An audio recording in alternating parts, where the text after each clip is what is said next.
Guys, look, we're coming into the end of 2025, and man, it's been a really great year. As a matter of fact, just got some updated numbers. Hang on, I'm going to change the view. Nothing like looking at yourself, just yourself on the screen. I want to see all of your beautiful faces. But we had a record submit week again last week. So congratulations to all of you guys. I think with the team that is here, we are absolutely crushing it. If you feel like, man, oh man, I hear something like that, I'm not crushing it. Well, how can you crush it? We want you to be a part of the growth. We want you to be a part of the personal records and the team records. But coming into 2026, guys, my goal, my mission, my mantra, and in all the staff meetings we've had, the leadership meetings that we've had, this is a very simple business. Any of us that have come from other business opportunities, I think the number one thing that drew us into the insurance space was how simple the business is. There is no real fulfillment on the back end. We have the greatest opportunity that I believe exists in the marketplace today. And I still think for most of us on this call, we are not sharing the opportunity the way that we should. We're not. Why? Well, that could be a number of reasons. Number one, maybe you're like, Joe, I want to share the opportunity. I just don't feel as though I'm equipped to really explain what the opportunity looks like. That's why we're providing these resources to you. Maybe you're going, well, Joe, I'm just not sure yet if it is the greatest opportunity on the planet. That's why I'm not sharing it. We have to change your level of belief. What I know is that your belief will absolutely grow as you start to see yourself winning, but I don't want you to wait and be the proof. I want you to look around at the other people around you that are winning at a crazy high level. Let that motivate you to win at their level. Because I promise you, if you're on this call, you look at the people that are on the top of the leaderboards week in, week out, you might feel like there's a massive gap with your skill set and their skill set. I promise you, it's a lot smaller than you think. I promise you. The only difference is, and we've heard this a lot in the past weeks, the last 2, 3, 4 weeks. I think Jason Fuller said it incredibly well a couple of weeks ago. He said it requires a level of obsession, and they're probably just a little more obsessed than what you are. So get obsessed. Like if you've been waiting for someone to tell you to get obsessed, this is me doing it. Get obsessed. Coming into 2026, like, man, take your excuses off the table. Complacency kills, excuses kill. I had someone say this to me many times in my career. Here's the truth. You are what your numbers say you are. That could either be really positive or really negative. But at the end of the day, what it's meant to do is put the onus of responsibility on you to change your number. It's your job to change your number. And as you do that in 2026, a lot of things are going to take place. You're going to feel a much different sense of confidence. Why? Because as you get more competent in your skill set, competence leads to confidence. That needs to take place for you. Why? For you to become, if you're Jeff Osborne last week, Jeff killed it. He said the responsibility of everybody on this call is to become the person, become who you're supposed to be. There's two versions of you, the lower level, the higher level. I want you to start speaking to yourself, speak to the higher version of yourself, and take that responsibility seriously. This is a great time of year to have this conversation because most of us are going to audit what was my story in 2025. Am I sitting in the same spot I was a year ago? I hope not. But if that is the case, we can't let that happen again. It's a fresh start. And the fresh start doesn't start January 1, it starts today. So as you guys become who you're supposed to become as a leader, I have one major responsibility as a leader once I've done what I have to do to take care of my family, my finances. How could I bring as many people along with me? How could I change as many people's lives as I possibly can? And the best part about this business, man, it's selling and it's recruiting. You could try to overcomplicate everything you want. Usually, when we overcomplicate things, we're making excuses for our laziness, for our lack of discipline. That makes me feel good. If I go, well, my number is this, but the reason my number is this because I don't have X, Y, and Z. And I don't have X, Y, and Z because of so and so, so and so. I start pointing the finger, blaming other people. No, no, no, no. The best part about this business is the simplicity. Listen, simple scales. The more simple you can make something, the more reproducible that thing is, the more replicatable that thing is. So, as a producer, guess what you got to do? You got to get more reps. You have to get more repetition. Why? There is no magic script. If I were to take the top 50 producers inside of Pinnacle right now, and Trevor is our guest today, we're going to get to Trevor in a minute, but I'm fired up this morning. And I want to give you guys, I just wanted to give you this message. Listen carefully. The top 50 producers, every one of them, they're going to tell you their script is the best. I have a surprise for you. Every single script is like 97% the same. All of them. They're almost identical. So get one and master that one. And the only way you're going to master it is getting a ton of repetition in real life, talking to clients. And you're going to make a ton of mistakes. You're going to fall on your face. Don't be scared to fail. Failure is necessary for growth. The people that are winning at the highest levels, they haven't failed any less than you. As a matter of fact, they failed way more. They've taken way more action. They've fallen on their face so many times. They learned from the failures and they've grown through the failures.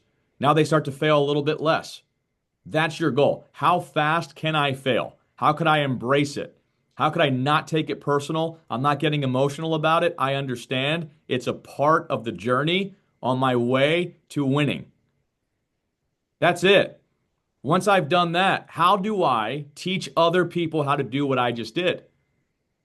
You have to become obsessed with talking about the opportunity. That's your goal. How could I grow? How could I recruit? We're gonna start talking a lot about recruiting numbers. Why? We're in a season of the business. So many of you are very competent and proficient at selling. You're not proficient and competent in recruiting yet. In order for you to reach your goals, Paul McLean says it like this. I'll pick on one of you guys. I'm looking at Russell. What's up, Russell? How you doing, bro? If I say, hey, Russ, do you want to be selling insurance till you're 90? Hopefully the answer is no, Russ. I hope not. Well, if you don't want to sell insurance till you're 90, we got to teach you how to reproduce yourself. And you reproduce by recruiting. So we're going to talk an awful lot about that. I'm going to relax a little bit. I want to get Trevor on the call. Trevor, are you here, man? Where are you at? Unmute. I'm here. What's up, Cashflow Joe? How are you, buddy? I'm great, man. How are you? I'm amazing. Good to see you. I'm going to spotlight you for everybody. I'm also going to add my guy Paul in. All right, I want to give you a very proper introduction, Trev. Um, Number one, I just got to spend a few days with you this weekend, and it was fantastic. Iron sharpens iron, and I love getting around really good entrepreneurs and challenging each other, asking good questions, talking through wins, losses, how we can all get better. It was a refreshing time, man, and even got to go to church with you yesterday, worship a little bit together, and it was amazing. Got to meet Emily, your girlfriend, and she's amazing. So on a personal level, brother, there's so much alignment. I love doing life and business with you. But I don't think it's a surprise to anybody. You are the fearless leader of Pinnacle Nation. Pinnacle Nation, man, you guys have grown a ton this year, like massive growth. When did you start officially, Trev? This is not your first call, by the way, so some people know your story, but for those that don't, let's just give them the cliff notes.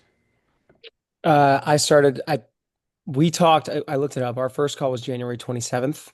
I passed my test in February, and then I sold my first deal. Really, Koski sold it for me, but that first deal was like the end of March. All right, So so our you're first full month was April, and then we launched the agency in June. all right. So we'll say agency, you're about 6 months or so, Yeah. maybe a little less. Your first policy was end of March. So you're pretty new. What does your average month look like over the last couple of months to give people some reference points as a team?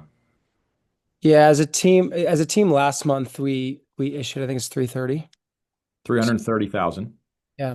You have carryover from previous months is what I'm learning in this business. Yep. I'm like I'm so new that I'm picking your brain and Paul's brain and Gabe's brain all the time because there's stuff just I know things about leadership and scaling an org. There's stuff about this business that I'm still learning every month. There's no doubt, and that's going to continue. I'm coming up on 5 years full time, and I'm still learning a lot. I don't think that's going to stop.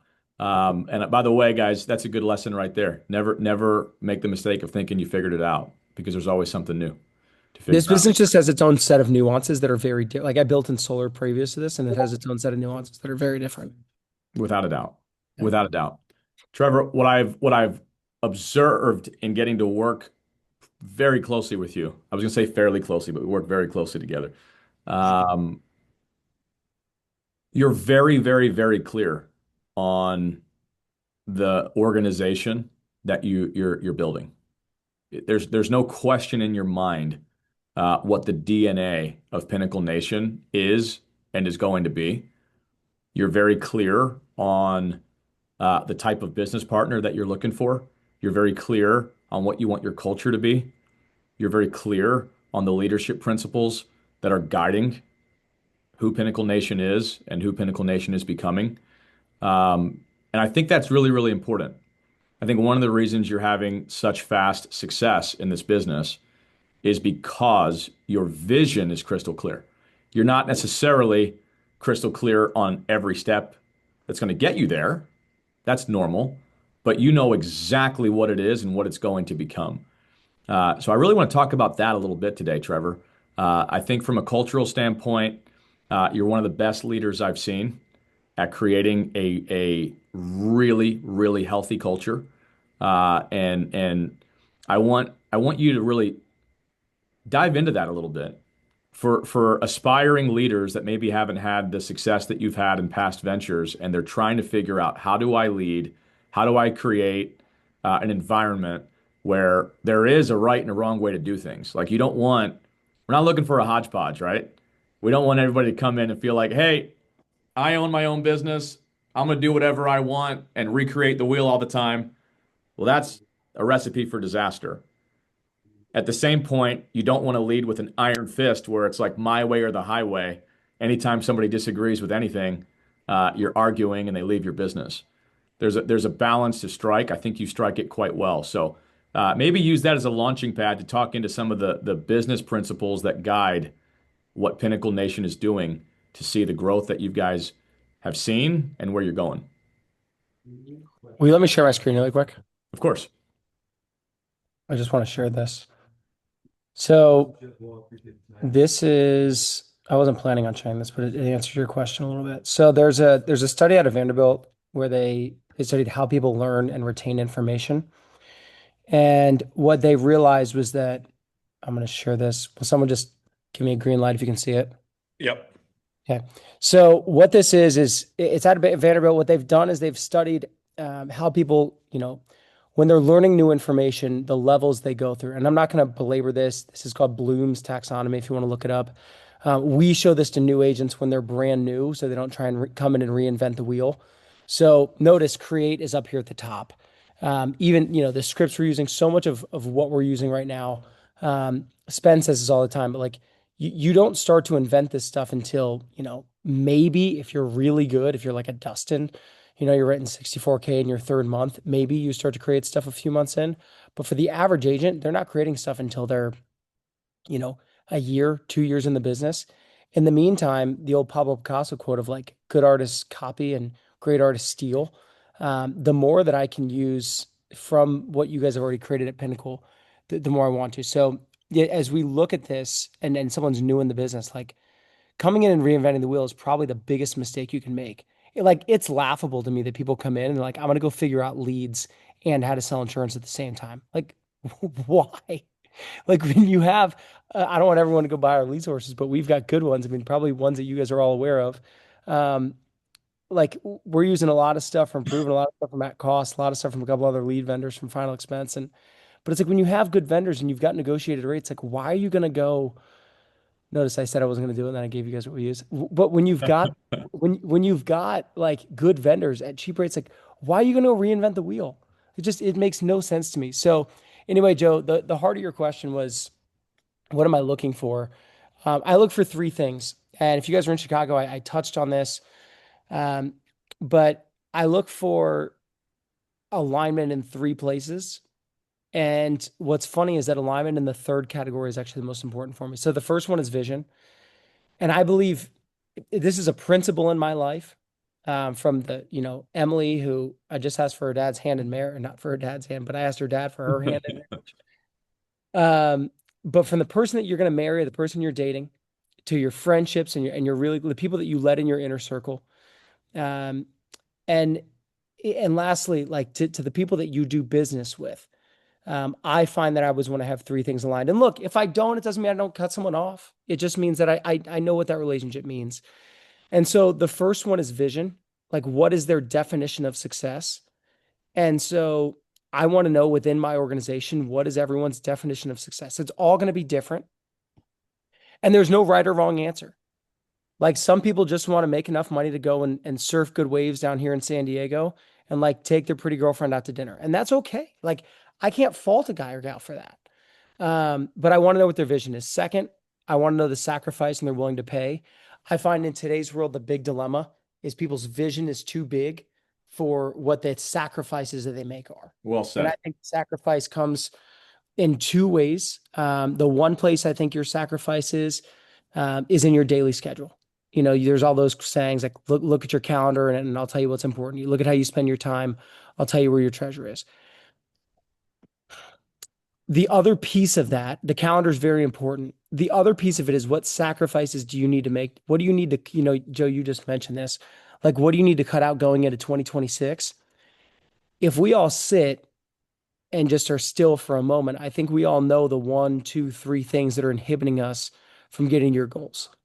Maybe it's that you don't show up to things on time. Maybe it's the fact that you're staying up too late and watching Netflix. Maybe it's, I don't know. It's different for everyone. Maybe it's that you're going out and you work hard all week, but on Friday night through Sunday night, like you're at the club and like drinking away the weekend and getting stoned. I don't know what it is. It's a little different for everyone. But if you look in the mirror and you ask yourself, what are the two or three things that the dream version of me wouldn't be doing? Like you'll know. And then the last one is ethics. I can work with one and two, but the ethics for me are a hard stop. Like if they don't have the ethics, I don't care if they have a small vision and if there's some pieces around like sacrifices and daily schedule we need to work on. For most people, there are.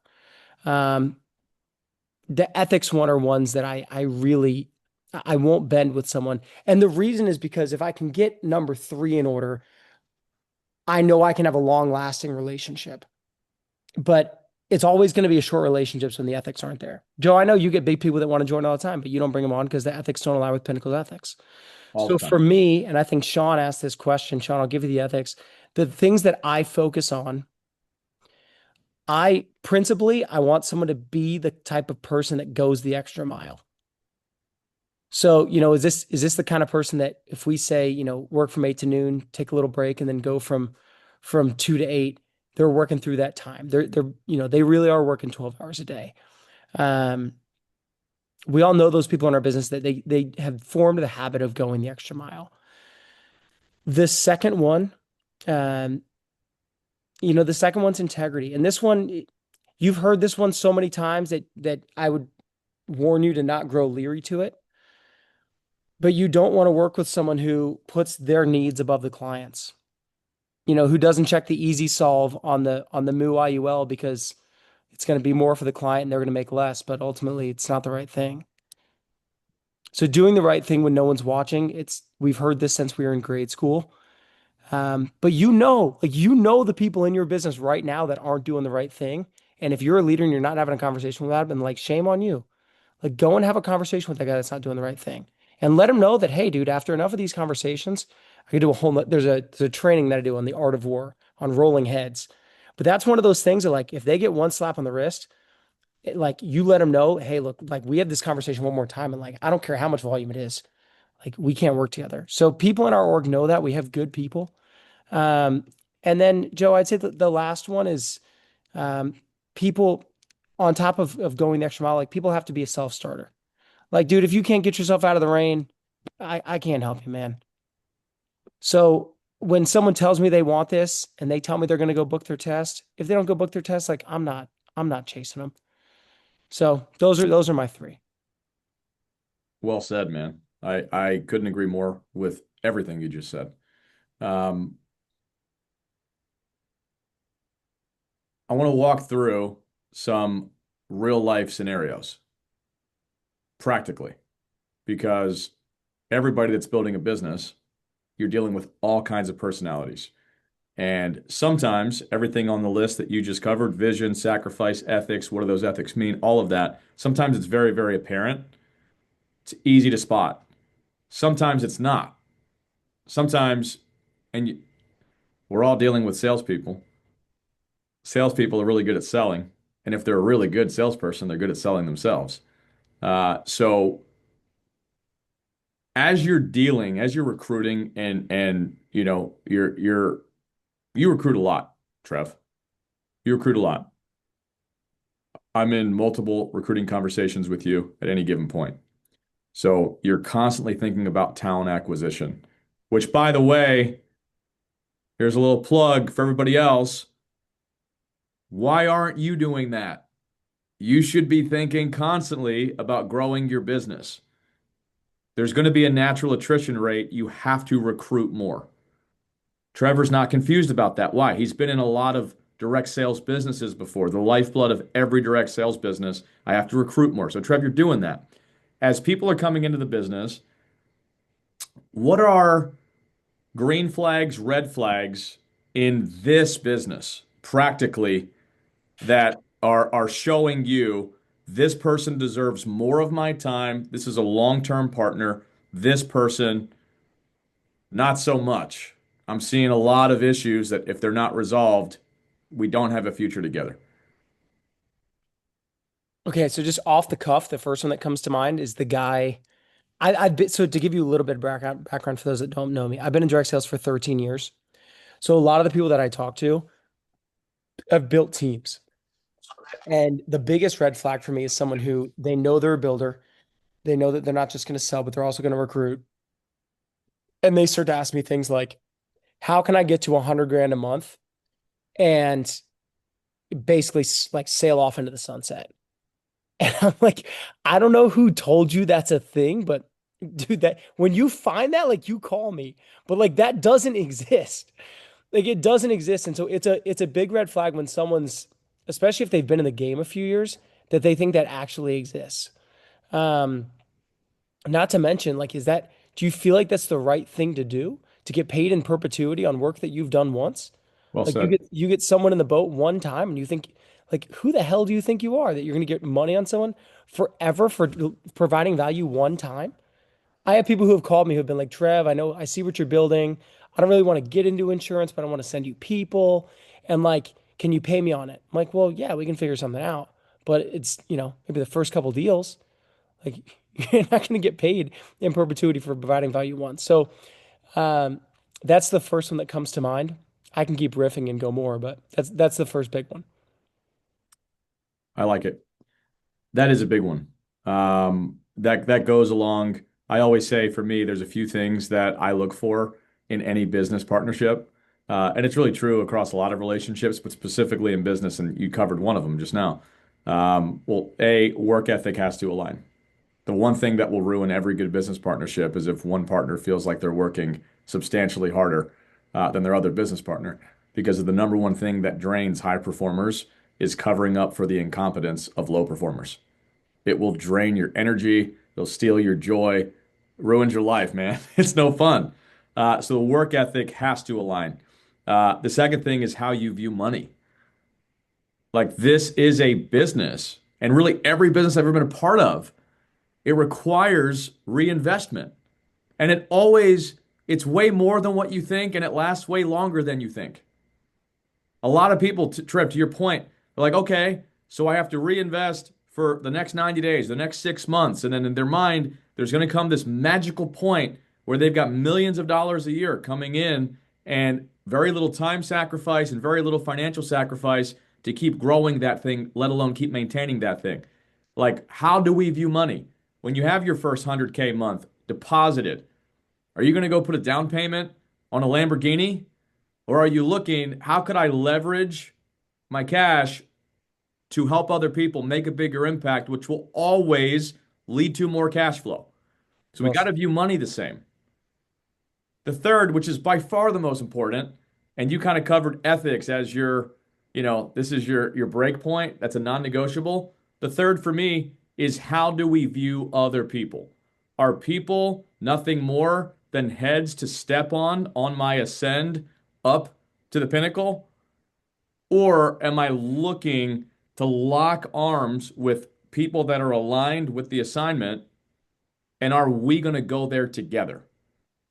And the worst thing that you could possibly have is a business partner, whether it's an equity partner or somebody inside your business that is creating messes with other people because they're flippant, because they're cold, because they're not self-aware, because they're selfish.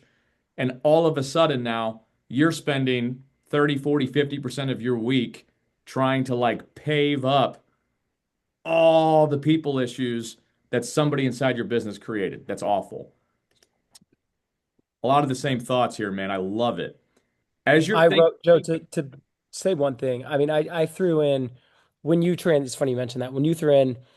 Um, you asked me the question around red flags. I put another bullet here. It's how they speak about others in their business. Mhm. Nothing makes me not want to work with someone more than getting on a call with them and them telling me about someone in their business, but in a way that shows me that they don't respect him a ton.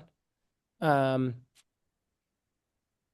just speaking poorly about people, like because it makes you question. It's like, how does this person talk about me when I'm not around? Yep. And if this is someone that's put their a belief that I have, we run the system on a very principle based like system here. And one of the big principles is when you bring people in the business and you ask yourself the question, would you follow you? It's, it's similar to the example of like a lot of people can be a father, but it takes a specific and a special someone to be a dad, as Paul kind of always talks about that story. It's true in recruiting that when someone comes into the business, it's not just your family that you're now doing this for. You're doing it for their family as well. And you're no longer just stewarding your wife and kids or girlfriend and future family, but you're now stewarding, in our solar business, we had roughly 400 people that were working with us, about 300 on the 1099 side and about 100 on the W-2 side, just ballpark. And I remember me and my business partner sitting down and saying, we have about 1,200 families between kids and spouses that rely on us. And as a leader, you're not just stewarding yourself, but you're stewarding all those people. And a lot of it are people that are indirect that you might never see, the spouses, the children that all rely on that one paycheck that individual is bringing home. And so when putting that trust in you is an honor and a big deal. And so just as much as, there's accountability flows both ways. Um, you know, if you're struggling to get yourself out of bed and into the gym in the morning, stop doing it for yourself and start doing it be like to make the people on your team proud. Because you owe it to them. If you can't owe it to yourself, you owe it to them. So anyway, Well said. Paul, feel free to, Gabe, same for you guys. Mikey, if you guys have other questions, jive in here. Yeah, I mean, I would just say for one, so good. I mean, Trevor, I think you're hammering all the points that really are what makes this business so fulfilling. I've always said that this business is like the highest paying or it's the lowest paying, right? Like you can make a ton of money or you can make absolutely no money. Like you cannot make a sell ever. And I think it's also the most gratifying, the most rewarding, but it also could be the most depressing, right? Like it really could. It goes both ways. It's like great responsibility, great upside, but also there's great downside to it. And I think a lot of the stuff you're talking about, Trevor, it really hits those boxes of how you make it very high paying, but also very gratifying, very rewarding. I would just basically say this, we're in December, guys. Like, I think most people in our cultures, Trev, you probably see this as you're building your business. And I feel like you've got a good balance with this. Just listening to you talk, my guess is you've got a really good balance with this. Is that we just think like, oh, I'm gonna go hustle, hustle, hustle, right? Like I'm gonna go work, go work, go work. Hey, be clear, like it's gonna take a lot of work to build something great. Anything worthwhile is uphill. It will take some work. However, if you're so focused on the hustling and you've not yet had a chance to pause and reflect, you talked about clarity. Joe gave that as basically an analogy and bringing you on board and giving you an adjective of who you are. Like you're a person that's just is clear. Like you kind of know what you're going after. Well, that clarity doesn't come from just hustle. That clarity comes from pausing and thinking about your business and thinking about yourself. Where are the things that maybe are keeping you back from being the best version of yourself? What are some of the things that you should say no to that's causing you to spend, time that's kind of wasted and misplaced? Who are the people you should be spending more time with that provide such great value to you, but you're not really spent the amount of time that you probably should have or could have? You know, when you start to reflect and pause, and I would just say this is a great time of the year, guys. If you're like, man, I don't feel like I'm as clear as Trevor is.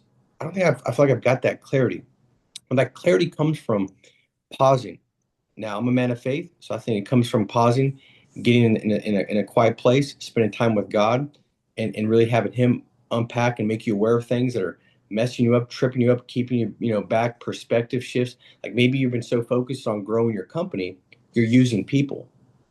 And maybe the shift for you is I got to focus more on growing people and using my company to grow people, using my company to help develop and grow people, disciplines, habits, financially, helping them steward their money. Now, what a beautiful business that you can help people change their lives financially, but also can help them develop in so many other areas that change generations. Like, not many people are positioned like this. Very gratifying and rewarding also to do that. But it takes some time to pause and to just think and to really kind of look at your vision. What matters to you? Why is this important to you? We've got a couple weeks left in December. I would do this now. Like I would do it this Sunday. I would block out time and reflect. So that way, before the end of the year, you've already started to cast some votes for this next level version of you that's going to need to step up and be there in 2026 to hit the goals that you want to hit. I suggest you do it now. You don't wait until December 29th. And then now you've already kind of are hoping that you can be that person to step into the new year. All that ends well begins well. If you end this year, you'll probably begin next year well. And so, dude, just so many good things. I've got pages of notes Paul, that I took from you, Trev. Very good. I have two questions, Trev, that I want to dig into here. Yeah, please. First, and this has been one of the things that I think you've done incredibly well, and I would say probably more so than anyone that's come into the business in 2025. And we had like multiple conversations about this, and we talk about red flag, green flag. Green flag for me, when you came in, you said, Joe, I need a list of every single Pinnacle resource that I could possibly leverage. Because if it already exists, I don't want to spend time or money doing it for my own ego. Very So good. unpackage that a little bit. So, yeah, I'm happy to. You guys probably heard this, like revenue is vanity and profit is sanity. And so I realized when I came into this business, in any startup, one of the most important things is just how can we get revenue in the door quickly, and then can we convert that revenue to profit? And to Joe's point, when you're a startup and a new agency, you're probably going to flip that money as quick as you can back into the org. And so I knew that there was kind of a baseline of things that we needed. We needed some office space. And we had two when we first started. We had one in Florida, one in San Diego. Shane and Rhiannon, shout out to those guys. They have one in Boca that they're running now, which is awesome. So we still have one in South Florida, but um, I knew we needed office space. There was this, I was told really quickly, I'll talk separately about the social media thing, but I knew we needed to be loud and tasteful on social media. And so I can't tell. I met Jonah in February or March, whenever I think the summit was in March. And I was like, dude, I've been telling your story a lot. And he's like, who is this freak that's telling my story? Like, what does he know about me? But I had told Jonah's story to a lot of people in solar that were just Jonah at that point, and I had never really met. But I told Jonah's story over and over and over again because to have a guy that's 24, 25 years old that could sell his book of business for 7, 8 times EBITDA, and he's making a couple $1,000,000 a year. Like that's a big deal. 4 million today. Maybe these numbers are wrong, maybe they're not, but I was using the numbers of 4 million today. He could sell it for 28 to 32 million. And that for me was hook, line, and sinker what got me into this business. And seeing that not only could I do it, but everyone else that I brought in had equity in the business. So here's what I've leveraged because I made notice of this. I leveraged other teams. Joe, you gave us a book. It was a John Maxwell book about competing, or one of the sections in the book talks about compete or collaborate.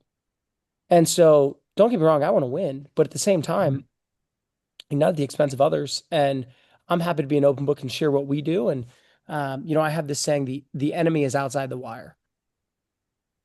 There's the overall life insurance pie, and the folks that are selling what we're selling is so much bigger than just the organization that we're in. And we are stronger when we help out one another within Pinnacle. Um, and I don't say that because Joe's in the line. Like we genuinely are strong. We can help when we help each other out. And so I think that that's been an ethical thing throughout the entire org where um, there have been so many people that have been so kind to me here without any financial upside. When I was brand new Koski, it was helping me. Caleb Coombs has answered a ton of my questions and has Combs. no financial upside too.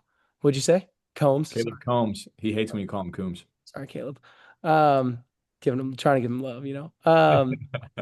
But and then, so like what we're doing right now with, um, oh no, don't let me, she's gonna kill me if I forget her name.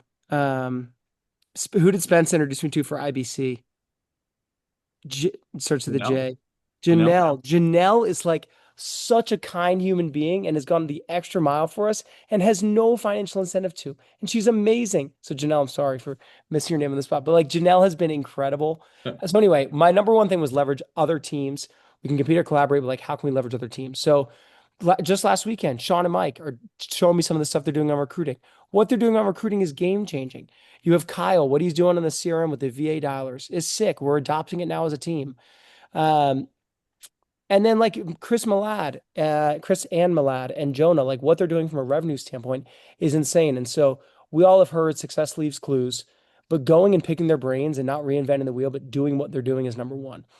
Number two, then how can I leverage the corporate staff to do that? Like I'm a part of Pinnacle Core.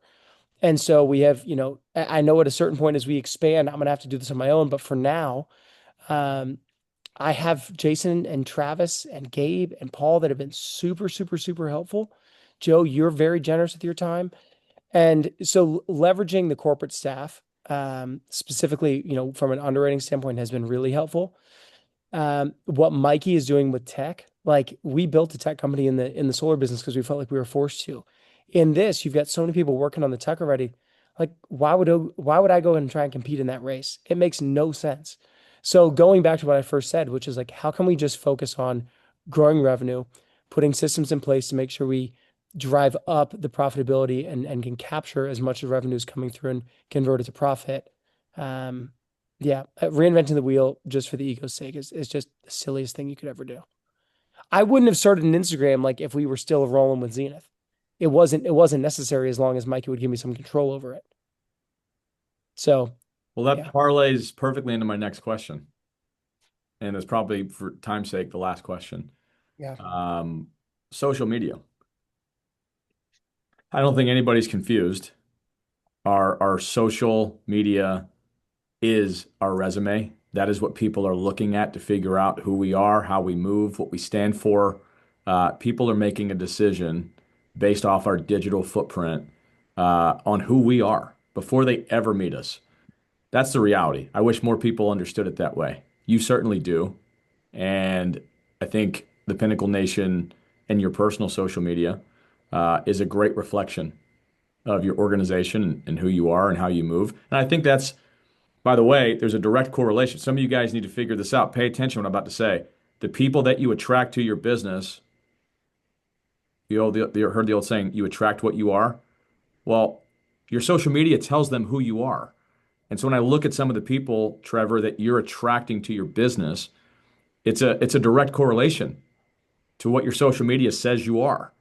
And dive into that a little bit. Unpack like what is your focus on social media? What are you trying to put out into the world? And have you seen the correlation that we're talking about on the people that are coming into Pinnacle Nation? 100%. I mean, let's not get it confused. Your brand builds trust. And so there Or Trev, or it completely ruins trust. Continue. If social media is used properly, it builds trust, right? Let me rephrase that. And so when in a world where nowadays we've all been pitched so many things that, and there's so much like you're getting pitched stuff all the time. And to some degree, you don't know what it is until you go and test it or look at testimonials. And so one way that right now, like when someone tells me they have someone coming in and they're all excited about them, I can look on someone's social media and within a matter of like 3 or 4 minutes, probably less, be like, good dude, bad dude. I know that sounds extreme, but like I can tell pretty quickly based on what this guy, how he forecasts himself or how she forecasts herself to the world, what they stand for, what they're interested in. And so make no mistake, you can build trust really quickly if you do social media right. Um, Pain and loss of money, is a very valuable teacher. And so I watched there, there's this saying, hey, J Mac, I'm on the national call, please. Um, so there's a saying in business, and write this down, please remember this. You will learn more, and pain is a greater motivator than a receipt of benefit. Pain is a greater motivator than a receipt of benefit. If I told you that you had hit President's Club next year, you're going to jail. Or if I tell you you got to hit President's Club to buy your dream car, you're going to avoid going to jail more than driving your dream car every flipping time, I promise. And so I had, Joe, the experience of this pain that I watched. I watched another org and solar grow faster than we did because they were better at social media. Our systems were better.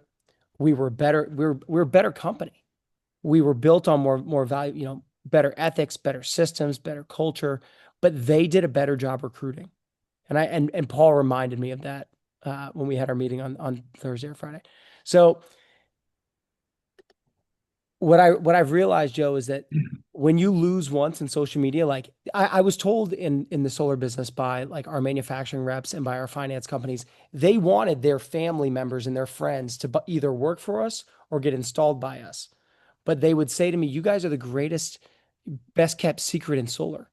And that's like a backhanded compliment, man. You're like, dude, I don't ever want to be the best kept secret again. Like, I want to be good, but I want to be the best thing that everybody knows about. You know what I mean? So when I first got in this business, the first person that I hired was Kevin, who's crushed it for us on social media. And I told Kevin as we got further on, like, you're not working with anyone else in this space.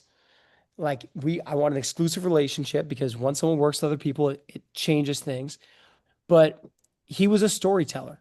And so my big thing with Kevin was he probably was wondering like, who the heck is this guy? But I told him, Kev, they always want brand image. Like, what's the brand image you want to recreate? And I was like, I want to be like if James Bond and Jesus had a baby, like James Bond, Jesus. Like, I want to be cool and fly and like at the right place, right time, do the right thing. But then I also want that like loving, servant leadership heart like Christ had.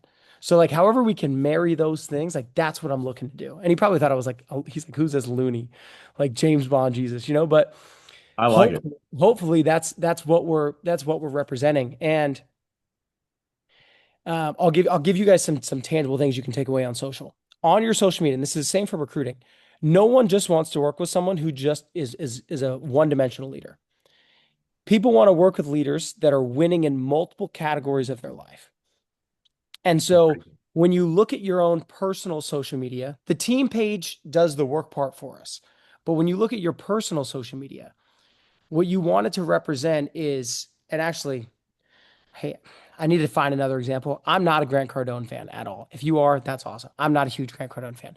Do I acknowledge his success? Yes. Like I know some of you guys were there. Is he wildly successful? Yes. But we just don't totally align on some of the ethics stuff, and that's okay. But whatever. Like he has crushed social media. And when I say his name, everyone in this call knows who he is.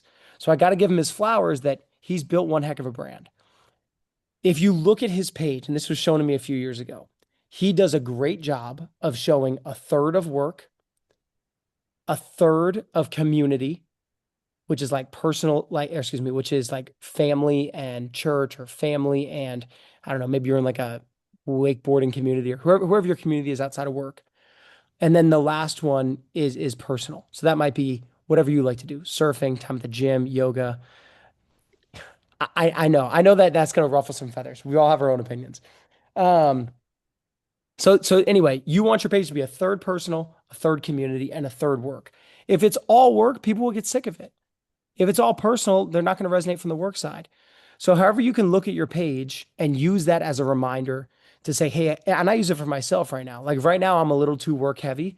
I need to post some more of the personal stuff. But go look at your own page. Another question that was asked to me last week is like, should I start a business page or should I start my own personal? Like, no, dude, you've got trust on your own personal. Like, keep building out your personal and just take a third of your content and make it business. So, last takeaway on social, always have something on your story.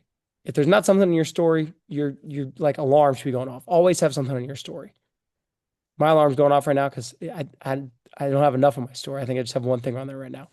The second thing is you want to post on your feed at least once a month, hopefully once a week. You know, you can do more than that if you want, but once a week to once a month being the bare minimum. And then use that a third personal, a third community, and a third work. And leverage Pinnacle's social media page. Like when I see you guys doing social media well, like I put it on my own page. If you like the stuff you see on Pinnacle Nation, put it on your own page. If you like Pinnacles, put it on your page. Like leverage the stuff. Paul's got some guys in his team that tag me now. I love putting their stuff up. It's just more noise, more proof. So anyway, that was a long-winded answer, Joe. That was a great answer. That provided some value, a lot of value. I need to do better on my social media, Trev.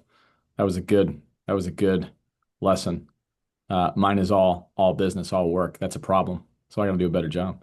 Man, unpacked a lot today. Guys, we're very intentionally on our national calls trying to provide much more content on how you should think about your business, not just how you should produce more premium. All of that is necessary too, right? But my goal right now for the organization is that independent agents truly become entrepreneurs. I want you to think about yourself as a CEO, as a business owner, as a business leader, and stop thinking about yourself as a salesperson. Sales is required in every part of your business. That's not going to change. So I'm not at all saying that you shouldn't be concerned about becoming a better salesperson, but there's a lot more required in your growth and development personally if you want to get out of the rat race of just having to sell. And so you'll notice very intentionally, we're bringing in different leaders to our national calls on Mondays. I want you guys to pay very, very close attention and take really good notes. It all starts with mindset, but the mindset isn't enough. So take away the practical takeaways. Like there's key takeaways from all of these calls. Last week, Jeff Osborne absolutely crushed. Today, Trev, man, I've got a ton of notes from today's call. The goal for a leader, listen to this carefully. Everything that you learn, your job is to be a conduit. You take it, you process it, you give it. Everything Trevor just said, Trev, you wouldn't mind me saying this. I know it's true. You've heard it from somebody else at some point in time, right? Totally. All Everything. that stuff was taught to me. Yeah. It's all taught to you. Everything that you hear me say, it was taught to me at some point in time. Same with every leader on the planet. So our job is to get very, very good at receiving information, receiving knowledge. You want to internalize it, you want to apply it, and then you want to share it. That's how you reproduce leadership. And so these calls aren't about fluff. It's not about, hey, like, what's the call going to be about today? We got to come up with something different. No, these are specific things that are required in your personal development on your journey to becoming the business owner, the entrepreneur that you need to be to build a business with real enterprise value where you can make a real impact, serve a lot of people, way more people than you're serving today. And again, the impact always produces income. So if you focus on the impact, the income takes care of itself. Too many of us are focused on income. We never focus on impact. You can't have one without the other one first. So, guys, I hope this was helpful. Trevor, very appreciative. Man, you dropped a lot of gold nuggets today. So thank you. Guys, let's have an amazing day. Record submit week last week, that will translate into a record issue paid week without a doubt. Let's run it up. Let's do it again. This is December. This is where we run up the scoreboard. If you are close to President's Club, do not take your foot off the gas. This is where you got to step up, raise the standard, do more than you've ever done before. Some of y'all are right there and you're starting to do math. You're like, can I hit it? I don't know if I can hit it. You can hit it. You absolutely can. I had a conversation, my last thought, I'll let you guys go. I had a conversation today with one of our larger agency owners, and they're gunning for PC on the agency side. And we're going through numbers. Oh, it's going to be really, really close. So, no, it's not going to be close. Like, go harder than ever before, double down, spend more money on leads. Maybe you work 5 days a week, get everybody working 6 days a week. We're going for a record here. We're going for something that's going to build a story and build credibility and build confidence that's going to parlay into 2026. Now is not the time to play small ball, play scared. Now's where we go all in. My words were push week. It's going to be a push week this week. It's going to be a push week next week. Every day is a push day to achieve that goal. I want you guys to do the exact same thing. Let's set some records. I appreciate you guys. We'll talk very, very soon. Have a great day.